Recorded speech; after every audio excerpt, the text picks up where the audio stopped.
Good evening and welcome to Spectrum News. My name is Blyden Okem. Spectrum News at 4. Let's take a look at the headlines.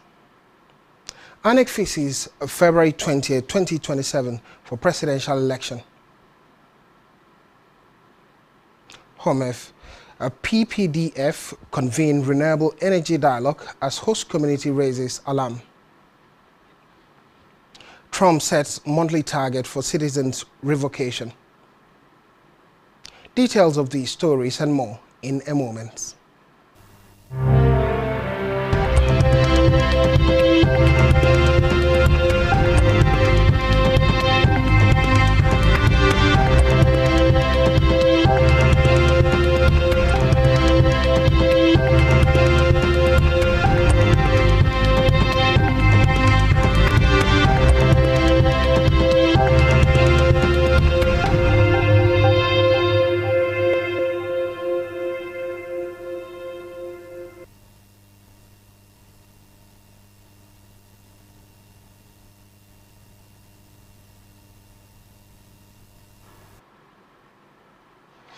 We begin the news at 4 with the nation's leader, President Bola Tinubu, who has described the legacy of former heads of state, General Murtala Ahmad Mohammed, as a lasting moral compass for Nigeria and the African continent in confronting today's political and economic challenges.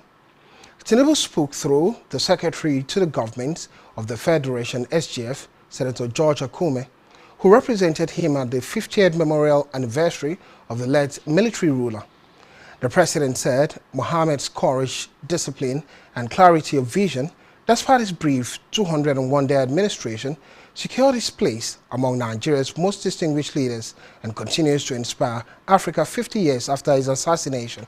In a statement issued today by Special Advisor to the Secretary to the Government of the Federation on Media and Publicity, Yomi Odenuga, Tinubu noted that he did not hesitate to accept an invitation to serve as Grand Patron of the Memorial Conference and Book Launch after receiving a letter from former President Olusegun Obasanjo, who is chairman of the Murtala Mohammed Foundation, recalling Mohammed's famous 1976 speech in Addis Ababa at the Organization of African Unity OAU meeting.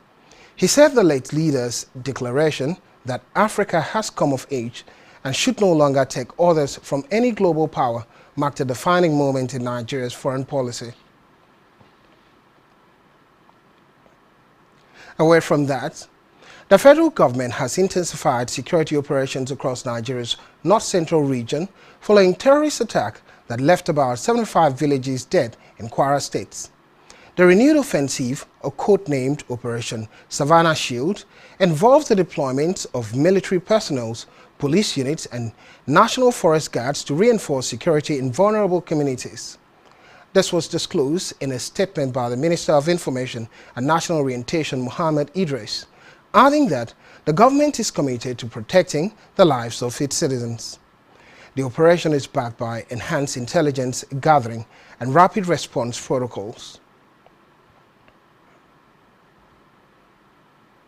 From the Green Chambers, the House of Representatives has moved to exclude 22 federal institutions from budgetary allocation over alleged lack of accountability.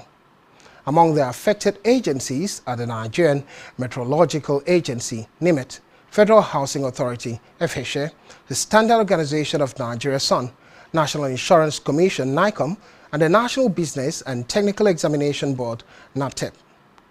Others include the Corporate Affairs Commission, CSC, the Federal Ministry of Housing and Urban Development, the Ministry of Women Affairs and Social Development, the Council for the Regulation of Freight Forwarding in Nigeria, and the FCT Secondary Education Board, among other universities and colleges. Chairman of the House of Representatives Committee on Public Accounts, Bamidele Salam, said the MDS not only failed to properly account for public funds, but also refused to comply with legislative oversights.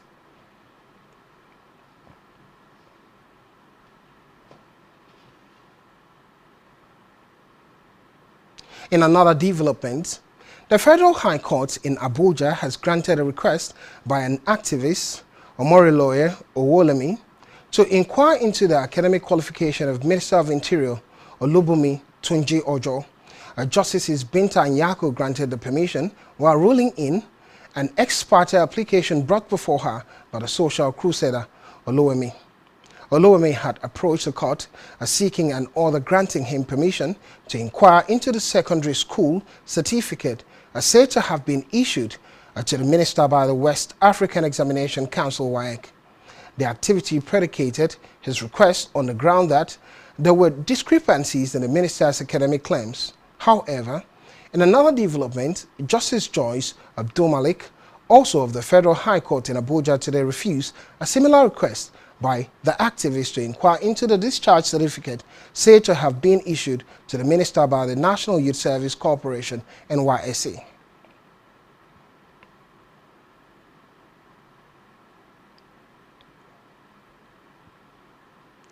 On electoral matters, the Independent National Electoral Commission has announced that the 2027 Presidential and National Assembly elections will hold on February 20, 2027, with governorship and State House of Assembly polls scheduled for March 6, 2027.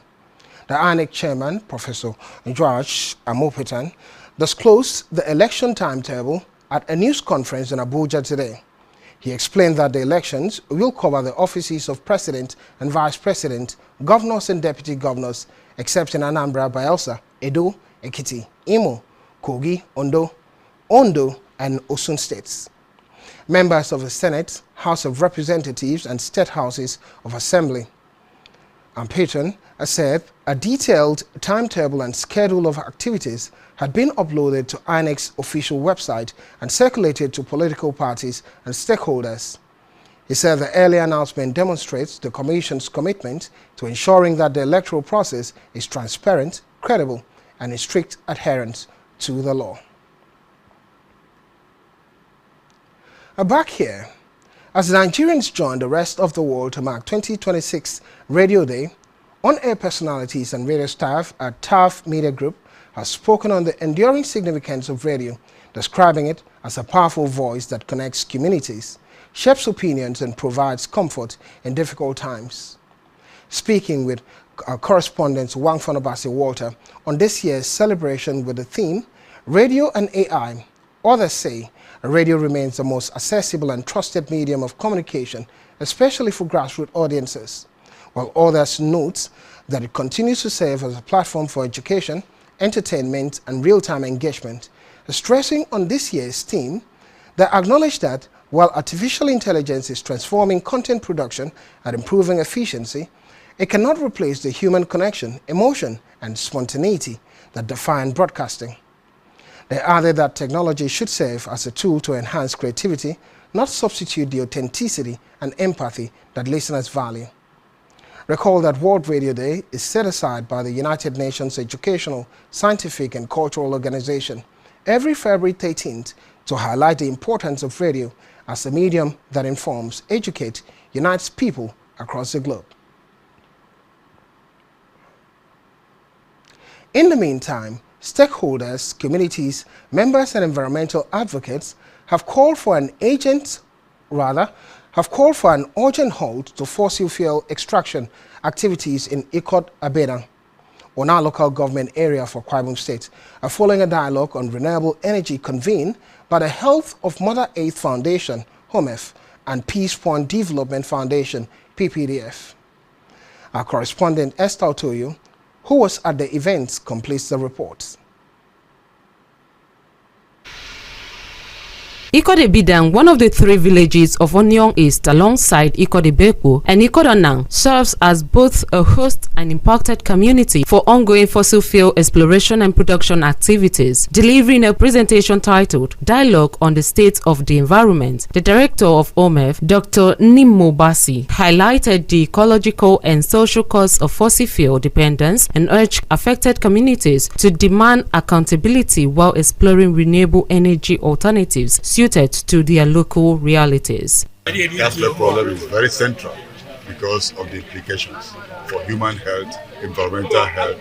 They talk about skin rashes and breathing problems and the soup, but if this is not stopped, we're going to have even reproductive problems. They're going to have cancers, they're going to have blood disorders, birth defects, so many problems associated with gas flaring. The good thing is that the people have also told us what they're demanding.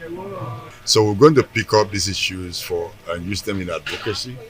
We're going to emphasize the fact that those responsible are held to account. That's the company that is destroying the environment, and government that ought to do certain things for the people to live in a healthy environment. Meanwhile, the Director of Green Concern for Development, Edem, in his presentation on environmental monitoring, emphasized the importance of routine environmental assessments and active community participation in tracking pollution levels and documenting evidence. Similarly, the coordinator of Peace Point Development Foundation, Umoiswaiko, outlined empirical methods for documenting environmental degradation and related health impacts, encouraging the community to systematically gather verifiable evidence that could be used to engage relevant authorities. They are supposed to take ownership of the environmental management of their community. This community owner, local government, and Ikorebida precisely is experiencing a new wave of oil extraction, and the community have been crying out. And for us as environmentalists, we want to encourage the communities to take monitoring and evidence documentation very seriously, because this will enable them to observe changes within their community, and which they can also equally begin to engage themselves to find out lasting solutions to their issues. If there is an oil spill, we should have the picture of the spill with GPS camera, so that location will be captured. And we inform our officials, if you see it, please pick the sample. If you have a container, cook it, and when you come, label it and write the dates. By the time we present it to nursery for a test, the test will be able to detect who is the asset owner. Residents of Ikorebida lamented the intense noise and tremor caused by gas flaring, poor crop yields, a decline in fishing activities due to oil spills, and growing health concerns such as skin diseases, heat rashes, persistent cough, and other respiratory symptoms. They demanded compensation for livelihood losses and environmental damage, the provision of adequate health care facilities, and a renegotiation of the existing Memorandum of Understanding to properly address pollution and environmental harm. Where they are doing the oil exploration in this community, you can go and see all the grasses, the crops were turned to brown color. The gas burned till, and they said that they have to invite slumbers to come. In fact, everyone, the entire community was very polluted. As if that is not enough, this very gas bearing that they just flaring their gas. If you can breathe in, you will observe that the air itself is polluted, it's not fresh. So, ever since this happened, a lot of people have been falling sickness here. Even our water has been polluted, fish dried, fish died at the water. And if you check our crops, I can take you down, you will see that a lot of crops, nothing is functioning here any longer. So we've been suffering on this.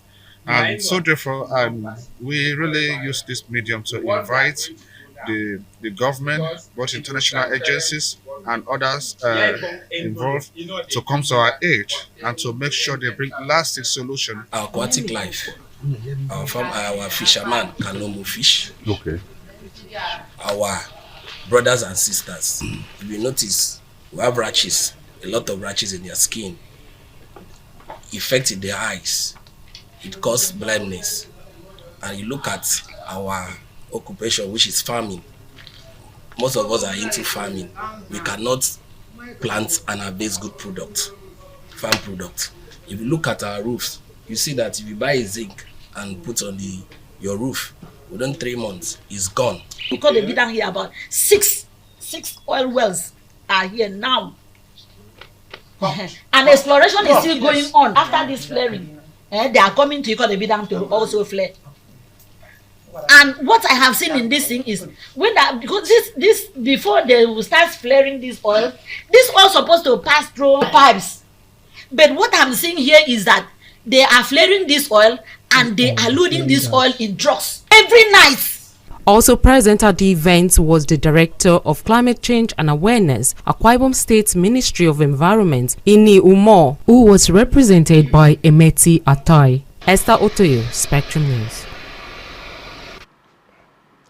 And now to Africa, where, in a bid to lower high rates of gang violence and other crime, South African President Cyril Ramaphosa has announced he will deploy the army to work with the police. For Ramaphosa, the situation has reached a desperate level of urgency. He said organized crime is now the most immediate threat to the country's democracy, society and economic development. The South African leader added that there will be no impunity for acts of criminality and corruption. On the foreign scene, the Trump administration has directed U.S. immigration authorities to begin identifying between 100 and 200 potential denaturalization cases each month. According to reports, the U.S. Citizenship and Immigration Services, USCIS, under the Department of Homeland Security's DHS, has reassigned staff and sent experts to field offices across the country to review past naturalization approvals. The aim is to supply the Justice Department's Office of Immigration Litigation with a steady flow of cases. USCIS spokesperson Matthew Tregasa said the agency acts when there is evidence of fraud or misrepresentation in the naturalization process.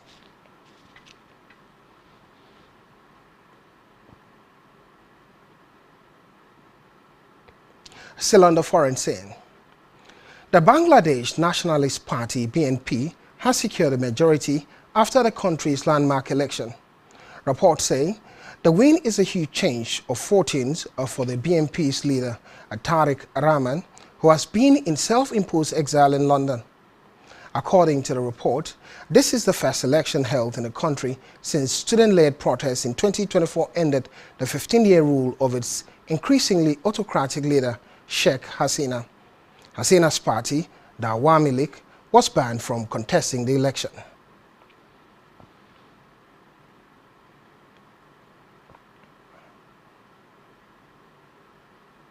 Still to come in the news, Tottenham set to name interim boss ahead of Arsenal clash. Stay tuned for details of this in a moment.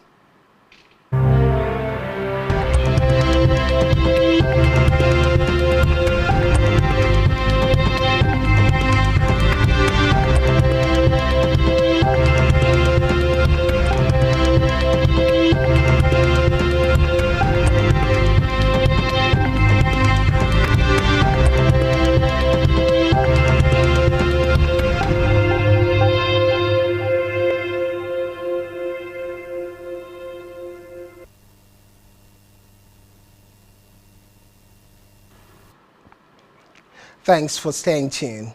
And now to the rest of the news stories. On our business news, the Federal Ministry of Industry, Trade and Investment, MITI, has unveiled plans to deepen trade facilitation and tighten policy execution in 2026, following a sharp rebound in capital inflows and export performance in 2025. According to FMITI, MITI Outlook 2026, the ministry will focus on sustaining reform momentum while strengthening implementation frameworks to translate consolidation into sustained growth, exports and jobs. The Minister of Industry, Trade and Investment, Dr. Jumoke Odowale, has said 2025 marked a turning point in Nigeria's trade and investment trajectory. She added that the ministry curated a pipeline of over $5 billion in bankable projects, undertook more than 150 bilateral and investor engagements, convened 5 deal rooms and sector roundtables, including a domestic investor summit, and tracked over $50 billion in signed commitments from presidential engagements, with about 25% progressing towards implementation.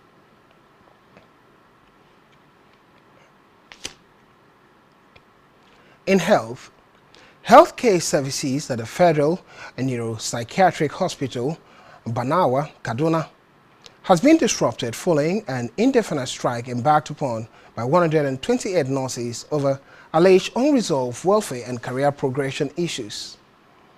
The nurses, under the aegis of the National Association of Nigerian Nurses and Midwives, commenced industrial action in recent days, accusing the hospital management of failing to address grievances said to have lingered for over 2 years.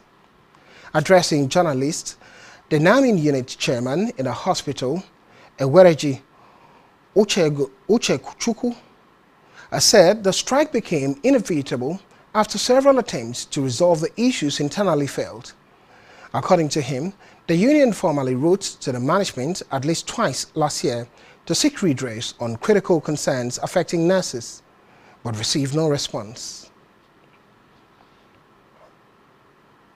Still in health, the director of the National Center of Excellence for Sickle Cell Disease Research and Training, Professor Biagale Nodu, said early screening and continuous care significantly reduce under 5 and under 5 mortality among children living with sickle cell disease (SCD).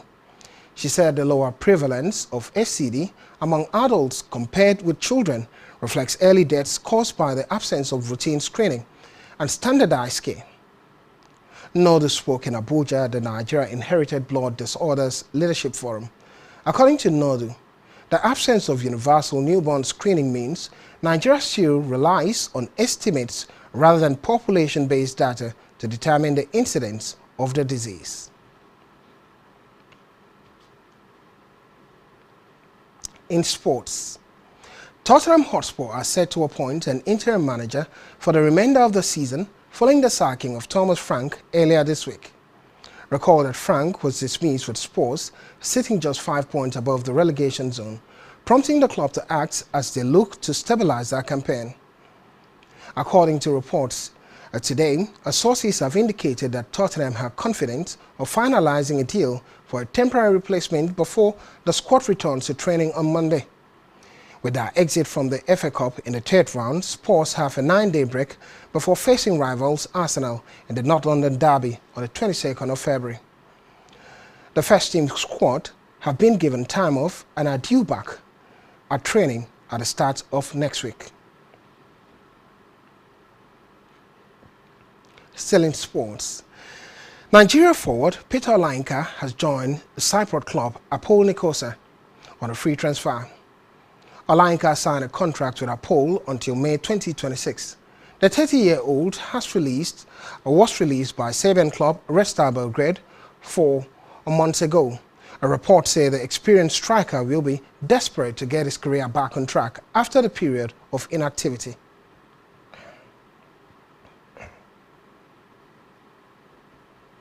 On our entertainment news, the family of actor Peter Doche has contacted Department of State Services DSS for the arrest of a TikToker that posted the rumors of his death. The development came after Peter Doche's family and his management debunked viral reports about his death. Recall that the actor's first son, Leo Doche, had a viral video on his Instagram page attacked the news as a lie from the pit of hell. However, in a Facebook post on Thursday evening, Leo disclosed that he had contacted the DSS for the arrest of the TikToker who announced his father's death. Leo also announced reward for anyone with useful information that can aid his arrests. And that's all we have for you at this time. Do ensure to follow us on social media and subscribe to our YouTube channel, all of which we can follow and find on our website spectrumtvlive.ng. You have been watching Spectrum News at 4. I am Blyden Kim. Enjoy the rest of your day.